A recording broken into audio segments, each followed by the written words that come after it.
नमस्कार, मी ॲडव्होकेट गायत्री तामनस्कर। गेल्या काही भागामध्ये आपण पॉक्सो ॲक्ट 2012 बद्दल चर्चा करत आहोत। लैंगिक गुन्ह्यापासून बालकांचं संरक्षण कायदा 2012 याच्यामध्ये कधी तुमच्यावरती गुन्हा दाखल होऊ शकतो याबद्दल आपण आज थोडक्यात माहिती घेणार आहेत। पोर्नोग्राफी हा पण एक याचा भाग आहे।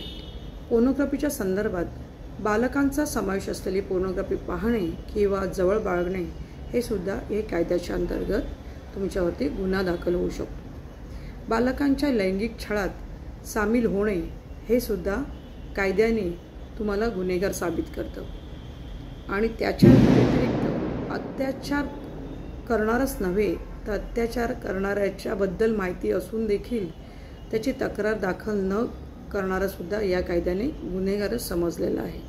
अशा प्रकारे किचकट प्रक्रिया सुलभ करण्यासाठी विविध प्रकारचे सुधारणा कायद्यात आणण्यासाठी भारत सरकारकडून बरेच प्रयत्न होत आहेत। तर चला आता पुढील भागात याबद्दल अजून माहिती घेऊन लवकरच भेटू।